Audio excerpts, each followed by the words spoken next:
Assalamualaikum warahmatullahi wabarakatuh. Perkenalkan, nama saya Delia Safitri dengan NIM 222344061. Saya berasal dari Prodi Perpustakaan dan Ilmu Informasi Fakultas Bahasa dan Seni. Pada kesempatan kali ini, saya akan menjelaskan salah satu materi yang telah saya pelajari pada mata kuliah Manajemen Koleksi, yaitu tentang ISBN.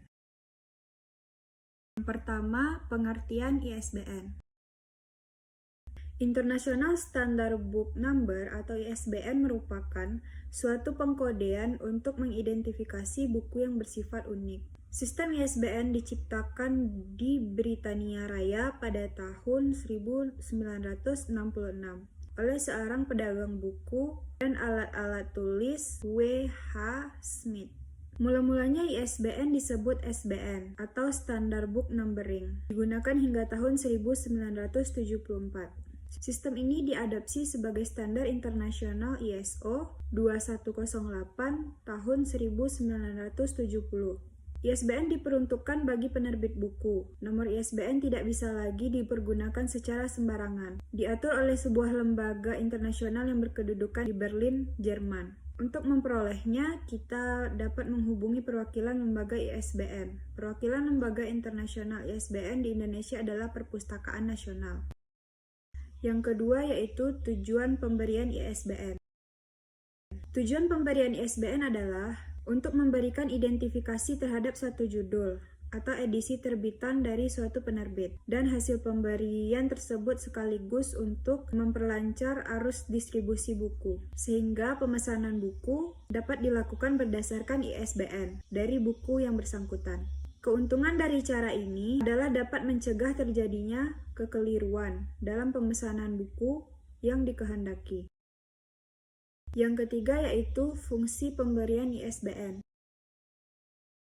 Yang pertama, memberikan identitas terhadap satu judul buku yang diterbitkan oleh penerbit. Yang kedua, membantu memperlancar arus distribusi buku karena dapat mencegah terjadinya kekeliruan dalam pemesanan buku. Yang ketiga, yaitu sarana promosi bagi penerbit karena informasi pencantuman ISBN disebarluaskan baik oleh Badan Nasional ISBN di Jakarta maupun Badan Internasional ISBN yang berkedudukan di Berlin, Jerman.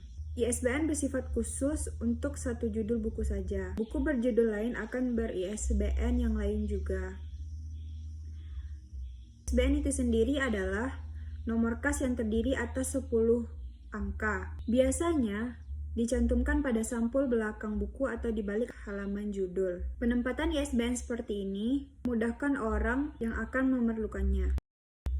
Yang keempat yaitu rincian ISBN dan cara menentukannya. Pertama, ISBN selalu terdiri atas 10 angka. Angka 0 sampai dengan 9 dan angka Romawi 10. Khusus angka Romawi 10 ini hanya digunakan pada angka terakhir, yaitu angka pemeriksa, untuk mengganti bilangan 10 yang terdiri atas 2 angka. Yang kedua, bila digunakan bilangan 10, maka ISBN akan terdiri atas 11 angka. Sedangkan menurut ketentuan, ISBN harus selalu 10 angka. Yang ketiga, 10 angka pada ISBN ini dikelompokkan menjadi 4 bagian yang dipisahkan oleh tanda pisah atau spasi. 4 bagian angka itu adalah ciri kelompok 1-3 angka, ciri penerbit 2-7 angka, nomor urut buku 1-6 angka, dan angka pemeriksa selalu 1 angka. Yang kelima adalah manfaat ISBN.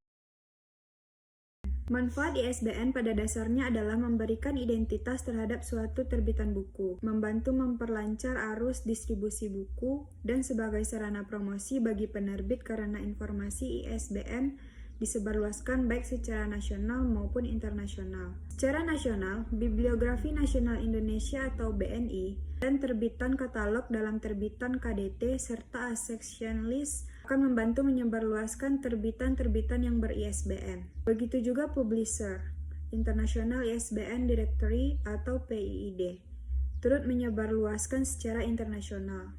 Yang kedua, selain itu dengan menyebutkan ISBN, kita bukan hanya menunjuk ke buku berjudul, tertentu terbitan penerbit tertentu, melainkan juga dengan jelas menunjukkan edisi keberapa yang kita maksudkan. Bahkan jenis sampul ada pula yang kita inginkan. Dengan demikian, ISBN sangat bermanfaat bila digunakan dalam pemesanan buku karena dengan menyebutkan ISBN saja, penerbit akan tahu persis buku mana yang dimaksud sehingga tidak akan terjadi kekeliruan atau salah kirim. Yang keenam itu fungsi ISBN bagi penerbit. Yang pertama, mengidentifikasi proyek terbitan. Yang kedua, identifikasi terbitan dalam katalog penerbit dan iklan. Yang ketiga, sistem kontrol stok. Yang keempat, memonitor data penjualan. Yang kelima, membuat statistik. Dan yang keenam, menangani pengembalian. Yang ketujuh itu fungsi ISBN bagi perpustakaan. Pertama, sebagai sarana temu kembali informasi. Yang kedua, membantu pemesanan. Yang ketiga, memudahkan dalam pembuatan statistik peminjaman. Yang keempat, memperlancar kerjasama antar perpustakaan. Baiklah, sekian materi yang dapat saya sampaikan mengenai ISBN. Assalamualaikum warahmatullahi wabarakatuh.